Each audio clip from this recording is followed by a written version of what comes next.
سورۃ تغابن کی آیت نمبر 1، اس کے اوپر اگر غور کیا جائے تو اس کا پہلا حصہ یسبح للہ ما فی السماوات و ما فی الارض جو ہے، یہ گویا کہ معرفت رب کو بیان کرتی ہے کہ انسان اپنے رب کو پہچانے ان 3 آیات کے ذریعے۔ جب انسان ان 3 آیات کے ذریعے اپنے رب کو پہچان لیتا ہے، جان لیتا ہے، تو اس کے بعد نیکسٹ سٹیپ کیا آتا ہے؟ تو اس آیت مبارکہ میں بیان کیا گیا ہے لہ الملک و لہ الحمد، کہ کل بادشاہت اللہ تعالیٰ کی ذات کے لیے ہے اور کل تعریفیں جو ہیں وہ اللہ تعالیٰ کی ذات کے لیے ہیں۔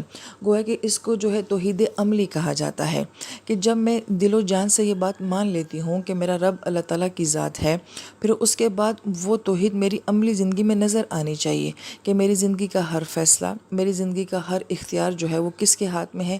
وہ اللہ تعالیٰ کے ہاتھ میں ہے۔ لہٰذا یہاں پہ اللہ تعالیٰ جو ہے توحید عملی کے لیے اپنی جس صفت ملک کو بیان فرما رہے ہیں۔ ہم نے تفسیر میں جانا کہ ایک ملک ہوتا ہے، ایک مالک ہوتا ہے۔ مالک جو ہوتا ہے وہ چھوٹی چیز کا جو اونر ہوتا ہے، جیسے کہ میں اپنے گھر کی مالک ہوں، اور جو ملک ہوتا ہے وہ کسی بڑی چیز کی ملکیت رکھنے والا ہوتا ہے، کہ جیسے کہ دنیا کا بادشاہ ہوتا ہے، وہ ایک پوری سلطنت کا بادشاہ ہوتا ہے، لہٰذا وہ ملک ہوتا ہے۔ ہم قرآن پاک میں یہ دیکھتے ہیں کہ اللہ تعالیٰ اپنی ذات کا تعارف جو ہے وہ ملک سے بھی کرواتے ہیں اور مالک سے بھی کرواتے ہیں۔ اسی کہ اللہ تعالیٰ ملک کیوں ہے؟ کیونکہ وہ کل جہان کے بادشاہ ہیں۔ اور اللہ تعالیٰ مالک کیوں ہے؟ کہ دنیا کی ہر چھوٹی سے چھوٹی جو مخلوق ہے اس کا بھی مالک کون ہے؟ وہ اللہ تعالیٰ کی ذات ہے۔ لہٰذا سورہ فاتحہ میں ہم مالک یوم الدین کہتے ہیں کہ وہ حشر کا دن ایسا ہوگا کہ اللہ تعالیٰ چھوٹے چھوٹے عملوں کا بھی جو ہے وہ انسان سے سوال کریں گے، چھوٹی چھوٹی باتوں کو بھی جو ہے وہاں پہ پوچھا جائے گا۔ تو انسان یہ نہ سوچے کہ وہاں صرف بڑے معاملات جو ہیں وہ ڈیل کیے جائیں گے، چھوٹوں کے بارے میں کون جانتا ہے؟ تو اللہ تعالیٰ ملک بھی ہیں، اللہ تعالیٰ مالک بھی ہیں۔ لہٰذا ملک سے جو ہمیں بات سمجھ آتی ہے کہ کل اختیار کس کا ہے؟ وہ اللہ تعالیٰ کی ذات کا ہے۔ یہ ہر مسلمان کا عملی عقیدہ ہونا چاہیے، چاہے وہ اس ملک کا پرائم منسٹر ہے یا وہ ایک ریڈی چلانے والا عام انسان ہے، اس کا عقیدہ ہے کہ حکم صرف اللہ تعالیٰ کی ذات کا ہی چلتا ہے۔ پھر یہاں پہ ایک سوال یہ آتا ہے کہ اگر کل حکم جو ہے وہ اللہ تعالیٰ کی ذات کا ہے تو پھر میرا کیا اختیار ہے؟ لہٰذا یہ قرآن پاک کا ایک خاص موضوع ہے جس کو یوں سمیٹا جا سکتا ہے کہ حدیث مبارکہ کا مفہوم یہ ہے کہ مومن کی مثال جو ہے وہ اس گھوڑے کی طرح ہے کہ جس کے گلے میں رسی ہوتی ہے، جہاں تک وہ رسی جائے گی وہیں تک اس کا اختیار ہوگا۔ لہٰذا انسان کو دنیا میں کتنا اختیار حاصل ہے کہ جتنی اللہ تعالیٰ نے ہمیں اس کی سپیس دی ہوئی ہے۔ جیسا کہ میں اپنے بچے کو یہ بات کہتی ہوں کہ یہ 2 گھنٹے تمہارے ہیں، اس میں جو تمہارا دل چاہے تم کر لو۔ اب یہ 2 گھنٹے بچے کی مرضی ہے کہ وہ جو کچھ چاہے گا وہ کرے گا، مگر اس 2 گھنٹے میں بھی میں اس کو دیکھ رہی ہوں گی کہ یہ کیا کر رہا ہے، اور جہاں کہیں وہ غلط کرے گا تو کیا میں اسے روکنے کا اختیار رکھتی ہوں؟ بالکل رکھتی ہوں۔ اور جہاں کہیں وہ صحیح کر رہا ہوگا کیا میں اس کو سراہنے کا اختیار رکھتی ہوں؟ بالکل رکھتی ہوں۔ اور 2 گھنٹے کے بعد میں کہوں گی نہیں بس اب آپ کا وقت ختم ہو گیا ہے، اب وہ ہوگا جو میں چاہوں گی۔ تو گویا کہ اسی طریقے سے اللہ تعالیٰ نے ہمیں اس دنیا میں جو ہے محدود قسم کے اختیارات دیے ہوئے ہیں کہ یہ تمہارے اختیارات کی لمٹ ہے، اس میں تم یہ سب کچھ کر سکتے ہو، مگر یہ نہیں کہ جو کچھ تم کر سکتے ہو اس کا میں سوال نہیں کر سکتا۔ اللہ تعالیٰ اس کا سوال بھی کر سکتے ہیں، محاسبہ بھی کر سکتے ہیں۔ اس بات کو سمجھنے کے بعد جب ہم یہ جان لیتے ہیں کہ کل اختیار اللہ تعالیٰ کے ہاتھ میں ہے اور محدود اختیارات جو ہیں وہ اللہ تعالیٰ نے ہمیں اس دنیا میں دیے ہیں، اور جو محدود اختیار اللہ تعالیٰ نے ہمیں دیے ہیں ایکچولی اسی کا جو ہے وہ ہم سے سوال ہوگا۔ تو اگر اللہ تعالیٰ نے مجھے کسی چیز کا اختیار دیا ہی نہیں ہے تو پھر مجھ سے سوال کس بات کا ہوگا؟ لہٰذا یہ ہمارے عقیدے کے ساتھ متعلق بات ہے کہ کل اختیار اللہ تعالیٰ کے ہاتھ میں ہوتا ہے، مگر اللہ تعالیٰ نے کچھ اختیارات جو ہیں وہ اپنے بندے کو سونپے ہوئے ہیں۔ پھر دوسری صفت مبارکہ جو اللہ تعالیٰ بیان فرما رہے ہیں وہ حمد کی ہے۔ لہٰذا مفسر کرام جی فرماتے ہیں کہ ایک چیز ہوتی ہے ثنا۔ ثنا کا لفظی مطلب جو ہوتا ہے وہ ہوتا ہے دہرانا، جیسے کہ ثنا سے لفظ تسنیہ بنا ہے، آپ لوگ گرامر میں پڑھتے ہیں، اور تسنیہ کا مطلب ہوتا ہے 2، کیونکہ جب آپ کسی کی تعریف کرتے ہیں تو وہ تعریف لوٹ کے آپ کی طرف آ رہی ہوتی ہے، دہرائی جا رہی ہوتی ہے، لہٰذا یہ ثنا ہوتی ہے۔ اور جو دوسرا معاملہ ہوتا ہے وہ شکر کا معاملہ ہوتا ہے کہ جب ہم کسی کا شکریہ ادا کرتے ہیں تو گویا کہ وہ شکر ہو جاتا ہے۔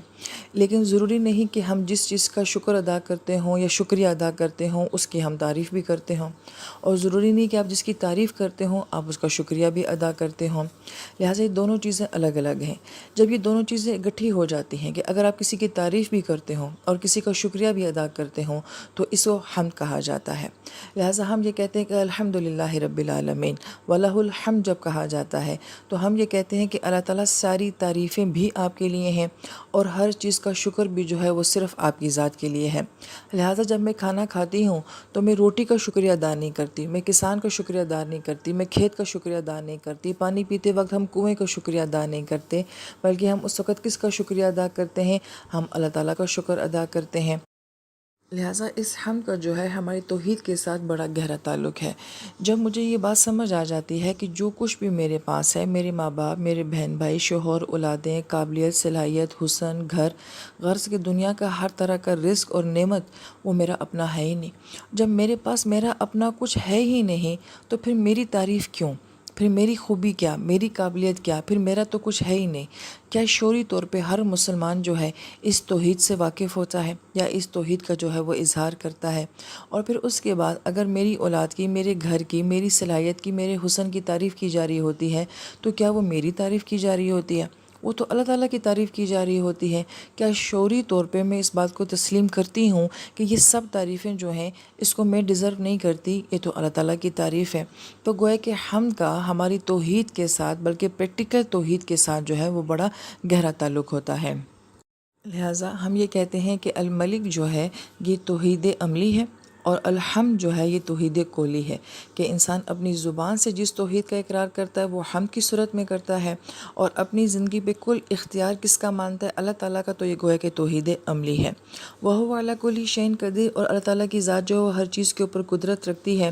تو مفسرین کرام یہ فرماتے ہیں کہ اللہ تعالیٰ اپنی دو صفات کا قرآن پاک میں بہت کثرت کے ساتھ ذکر فرماتے ہیں، ایک صفت قدرت کا اور ایک صفت علم کا۔ اور غور کرنے سے یہ بات پتہ چلتی ہے کہ جہاں کہیں اللہ تعالیٰ اپنی کائنات کو بیان کرتے ہیں وہاں اپنی صفت قدرت کو بیان کرتے ہیں، اور جہاں اللہ تعالیٰ انسان اور اس کے اعمال کو بیان کرتے ہیں وہاں اللہ تعالیٰ اپنی صفت علم کو بیان کرتے ہیں۔ اور اگر ان دو صفات کے اوپر غور کیا جائے تو یہ کل کائنات اپنے اندر جتنی وسعتیں رکھتی ہے، ہم تو اس کائنات کی وسعت کو جانتے بھی نہیں ہیں، اور جو دنیا ہمارے سامنے ہے اور اس میں سے بھی ہم نے کتنی ایک دنیا دیکھی ہوئی ہے، بڑی محدود دنیا دیکھی ہوئی ہے، لیکن جو اس دنیا کو جتنی وسعت کے ساتھ دیکھتا جاتا ہے تو اس کا ایمان اور زیادہ مضبوط ہوتا جاتا ہے کہ یہ کائنات جس قدر وسعت والی ہے تو اس کو بنانے والے کی قدرت کتنی وسیع ہوگی۔ لہٰذا اللہ تعالیٰ نے کائنات کے ساتھ جو ہے اپنی قدرت کو جو ہے منسوب فرمایا ہے۔ اور جب انسان کے عمل کی بات آتی ہے تو انسان کے عمل کی حقیقت کیا ہے، گہرائی کیا ہے، وسعت کیا ہے، نیت کیا ہے، یہ کون جان سکتا ہے؟ یہ سوائے اللہ تعالیٰ کی ذات کے کوئی انسان کسی کے بارے میں دعویٰ نہیں کر سکتا کہ میں اس کے عمل کی گہرائی اور اس کی وسعت اور اس کی نیت کو جانتا ہوں۔ اس سے اللہ تعالیٰ وہاں اپنی صفت علم کو لے کر آتے ہیں۔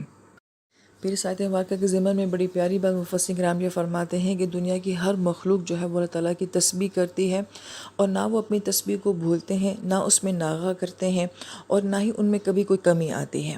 مگر انسان جو ہے یہ اللہ تعالیٰ کی تسبیح کو بھول بھی جاتا ہے، ناغہ بھی کر لیتا ہے، اور اس کی مقدار بھی اوپر نیچے ہوتی رہتی ہے، مگر اس کے باوجود کل جہان اللہ تعالیٰ کی تسبیح بیان کرتا ہے، مگر ان کے اجر کا کہیں ذکر نہیں آتا۔ لیکن انسان جو کہ اللہ تعالیٰ کی ذکر کو، اللہ تعالیٰ کی تکبیر کو بھول بھی جاتا ہے، لیکن پھر بھی اللہ تعالیٰ فرماتے ہیں کہ اگر تم ایک دفعہ سبحان اللہ کہتے ہو تو اس سے زمین آسمان کا خلا جو ہے وہ بھر جاتا ہے۔ تمہارا تھوڑا سا ذکر جو ہے وہ تمہارے میزان عمل کو بھر دیتا ہے، وہ میزان عمل کی جس کی وسعت جو ہے وہ مشرق سے مغرب اور شمال سے جنوب تک بیان کی گئی ہے۔ لہٰذا بڑی خوبصورت بات یہ ہے کہ اس بندے کی تھوڑی سی تسبیح بھی جو ہے جس میں بہت ساری کمیاں بھی ہوتی ہیں، باقی مخلوق جو ہے وہ پرفیکشن کے ساتھ اللہ تعالیٰ کی تسبیح کرتی ہے، اور باقی مخلوق کی تسبیح کا اندازہ اس بات سے لگایا جائے کہ سورج اللہ تعالیٰ کی تسبیح کیسے کرتا ہے کہ وہ اپنے وقت پہ آتا ہے، اپنے وقت پہ جاتا ہے۔ دن رات اللہ تعالیٰ کی تسبیح کیسے کرتے ہیں کہ دن نے پہلے آنا ہے پھر رات نے آنا ہے، تو یہ کبھی اپنی روٹین کو چینج نہیں کرتے کہ آج تم پہلے آ جاؤ، میں نے بعد میں آنا ہے۔ لہٰذا دنیا کی ہر مخلوق کے اوپر ایسا غور کیا جائے تو ان کی تسبیح یہی ہے کہ وہ بڑی پرفیکشن کے ساتھ جو ہے اپنی ڈیوٹی جو ہے وہ پوری کر رہے ہیں، جبکہ انسان ایسی مخلوق ہے کہ یہ تسبیح میں کمی کوتاہی کرتا ہے، یہ اپنے فرائض میں کمی کوتاہی کرتا ہے، مگر یہ انسان اللہ تعالیٰ کی اتنی لاڈلی مخلوق ہے، اللہ تعالیٰ اس کے تھوڑے ذکر کے اوپر بھی اس کو اتنا زیادہ اجر نصیب فرما دیتے ہیں۔ پھر مفسرین کرام نے ذکر اور ورد کا فرق بتایا ہے کہ ورد یہ ہوتا ہے کہ میں نے 100 مرتبہ کلمہ پڑھ لیا ہے، ورد جو ہے وہ وردہ سے ہے، بار بار کسی کام کا کرنا، رد ہونا، تو گویا کہ 1 دفعہ پڑھا، 2 دفعہ پڑھا، 10 دفعہ پڑھا، 100 دفعہ پڑھا، 1000 دفعہ پڑھا، یہ میرا ورد ہے۔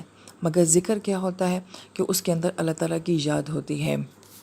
تو تو اللہ تعالیٰ نے پورے قرآن میں جو ہے ہمارے وظیفوں کا ذکر نہیں کیا، ہمارے وردوں کا ذکر نہیں کیا، اللہ تعالیٰ نے اپنی ذکر کا ذکر کیا ہے، اپنی یاد کا ذکر کیا ہے کہ تم میں سے کون جو ہے اللہ تعالیٰ کی تسبیح بیان کرتا ہے اس کی یاد کے ساتھ، اس کے تصور کے ساتھ۔ لہٰذا ہم ورد تو بہت زیادہ کرتے ہیں، دعا یہ کرنی چاہیے کہ اللہ تعالیٰ ہمیں اپنے ذکر، اپنی یاد کی توفیق نصیب فرمائے۔ آمین یا رب العالمین۔